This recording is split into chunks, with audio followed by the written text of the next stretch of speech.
breakfast.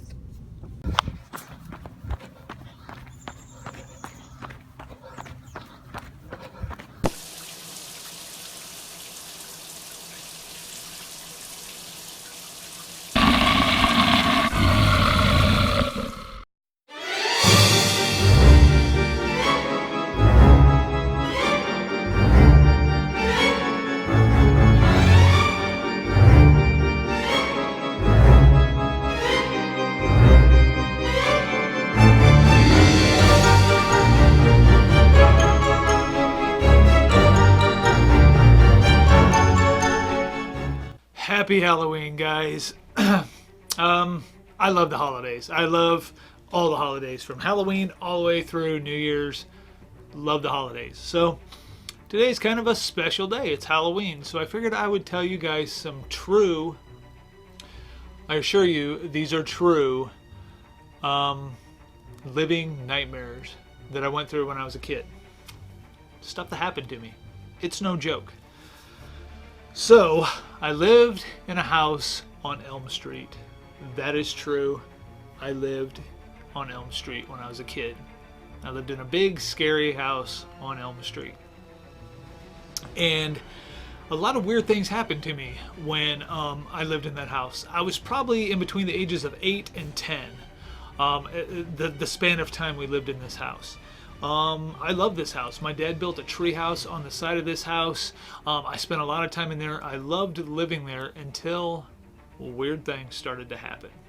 And this is no joke.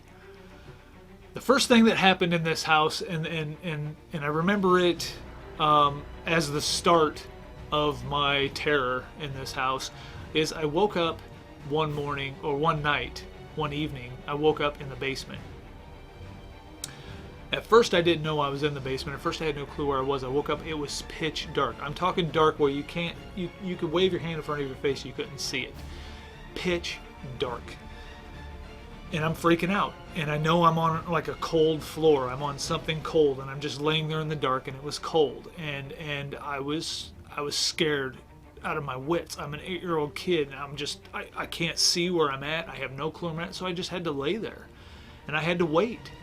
And so I laid there and I'm waiting this whole thing out, and eventually a light from a window on the very far side of the basement, daylight started to come through that, which gave me just enough light to realize that, hey, I'm in the basement, and just enough light to realize, to know where to go. So I got up and I took off and I ran upstairs, freaking out, had no idea how I got in the basement.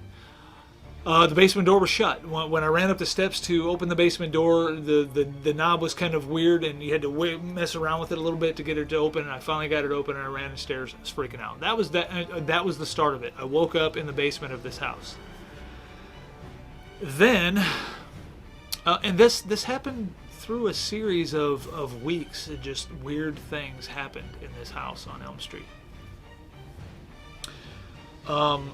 And it just kept getting weirder and more intense for me. Eventually, my whole family witnessed something very strange going on in this house, but it was just me experiencing these things all the way up until this point. So the next thing that happened, I was playing out in the backyard with my 2 older sisters. The only siblings I had at the time were my 2 older sisters. We're playing in the backyard and we're playing freeze tag. And my 2 sisters were chasing each other around the backyard, and I started running towards the front yard. And I turned the corner, and there was a big bush in front of a big picture window of our house, and I turned the corner of the house and stopped instantly because there was a big shadowy figure there. Not like a human figure, like a dog-looking figure, but it was big. It was as big as me, and I'm a tall guy. I was a tall kid. I was a big kid. And I turned the corner, and there's this thing, and it was growling. It was growling at me. I freaked out. I turned around and I ran to the backyard yelling at my sisters, there's a big dog up front, there's a big dog up front, get inside, get inside. So we ran inside. I told my parents about it. I drew pictures of it. My oldest sister was an artist and she taught me. So I could draw in detail. And I drew a picture of what I saw. Now, naturally, mostly it was just a shadowy figure. but it growled at me and it freaked me out. The next thing that happened in this house is I woke up one morning, or it wasn't even morning, it was the middle of the night because it was dark. I woke up in the middle of the night and I was laying pressed, my body was pressed up against something cold and hard.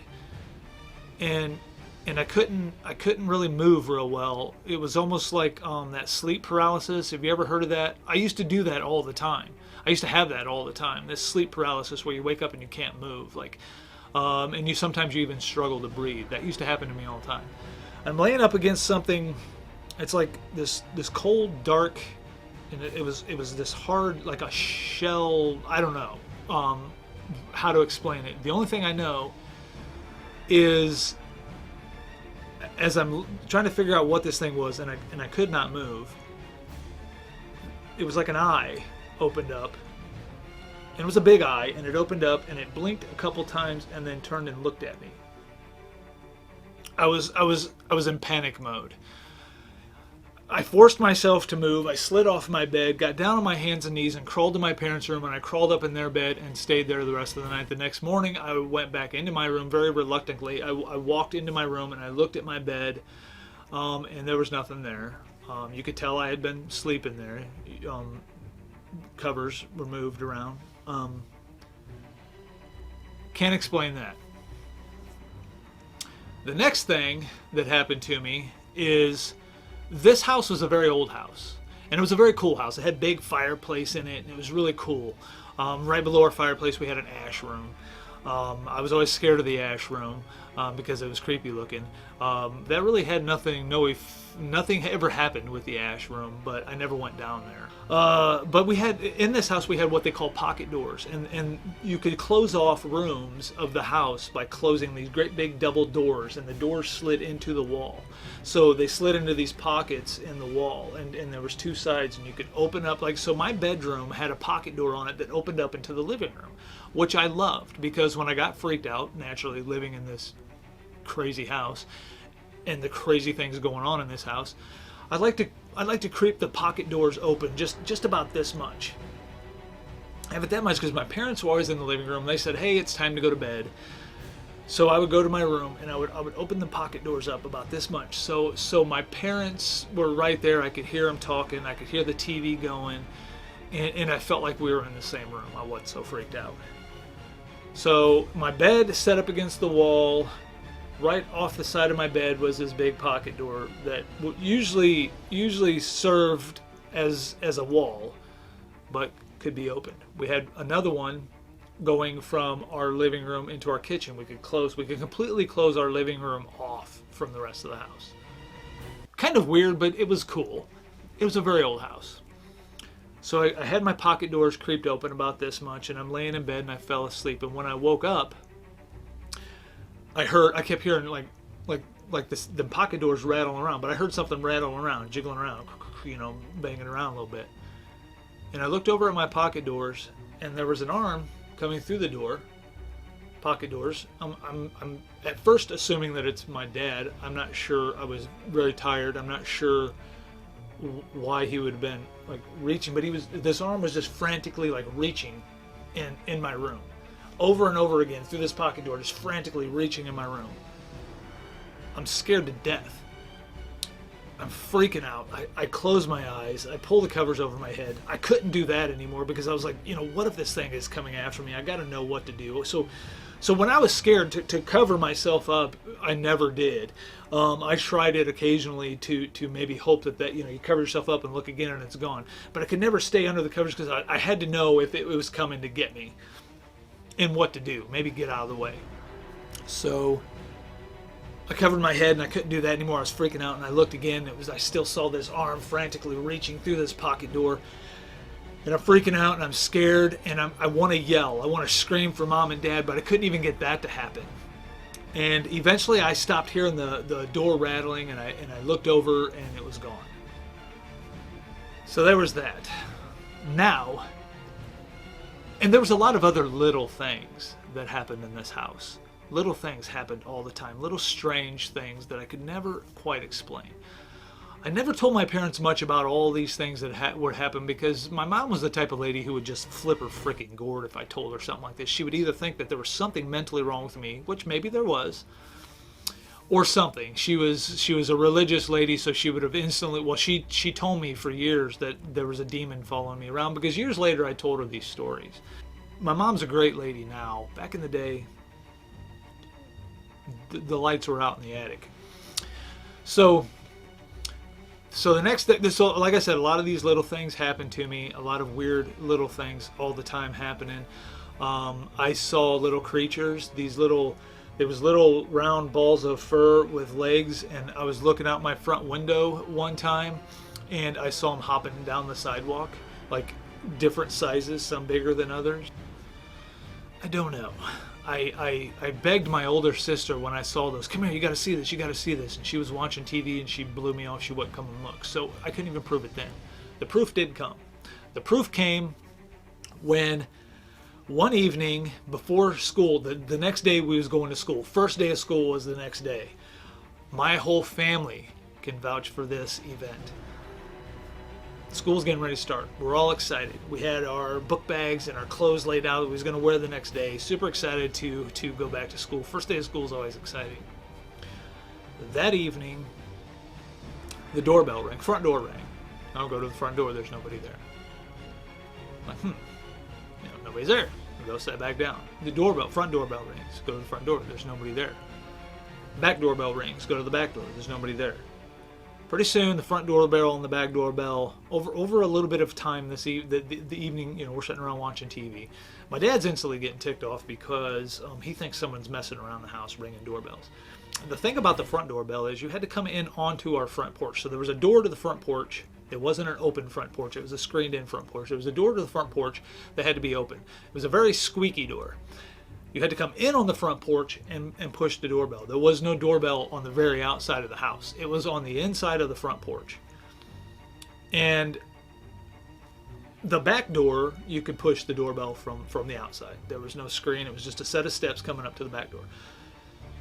So the front doorbell would ring, and they were separate. They weren't the same doorbell. So when you rang the back one, there was a chime in the kitchen. When you rang the front one, there was a chime in the living room. So we knew it was different doorbells ringing. Why they did that, I don't know, but that's the way the house was set up. Front doorbell rang. I checked again. Back doorbell rang. My sister went and checked. I'm standing at the front door. My sister's standing at the back door, and these doorbells are still ringing, and there's nobody there. The doorbells are ringing. Weird things are happening. My mom's freaking out. My dad's getting very, very irritated. My mom calls her brother, my uncle, who was a very large, very kind of a mean dude, like he could take care of business. He comes down. As he's walking up the front sidewalk, he thinks he sees someone in the bushes, and he's got a baseball bat. So he beats the crap out of the bushes. He comes in and says, if there's anybody laying in the bushes in the morning, give me a call, which there wasn't, thank goodness. But he thought he saw someone running through the bushes. I'm freaking out. The doorbells are ringing. Other things are happening in the house. Lights went out. We had a hallway in between all the bedrooms. There was like a hallway with a big long closet, and it had a big one of them old-fashioned light. That light went out, came back on, went out. Different things were happening. Doorbells going off, lights going off. My uncle's outside beating the crap out of the bushes. I'm freaking out because I knew that this house was not right. And eventually it quit. Eventually it all stopped. The doorbell stopped ringing. Lights stopped going out. Weird things stopped happening that evening. And weird things really started to taper off through the course of the years that we lived there. Not so much. Every great once in a while, something odd would happen to me, but nobody else. But that evening was proof that there was something wrong with that house. Now, I don't believe in ghosts, and I never have. I've never believed in ghosts or aliens or anything like that. But I do believe that there could possibly be something very strange, demonic maybe. I don't want to believe that. That scares the crap out of me. But I believe that maybe apparently there was something strange, either in that house or, like my mom said, following me around. I don't know. I don't know, but that was my true nightmare on Elm Street. And it finally went away. We ended up moving. I experienced little weird things throughout my whole entire life, all the way up until I met my wife. I was 18 years old when I met her. And even after we dated, I had some little strange things happen to me. But eventually, as I'm an adult, I have no fears of that anymore. It's been so long since those things have happened to me that it's not even, it doesn't even scare me anymore. It used to be I could hardly even talk about it. It would just, the memories and that fear would come back, and I was like, oh, I'd freak out. But anyway, no joke, guys. Real Nightmare on Elm Street happened to me. I'm not quite a Freddy Krueger living in my dreams, slashing people up, but it was very, very strange, very odd, and very scary as an 8-year-old boy. But it happened. It's no joke. So there you have it, guys. Happy Halloween. Go have fun with your family. Take your kids out trick-or-treating. Get some candy.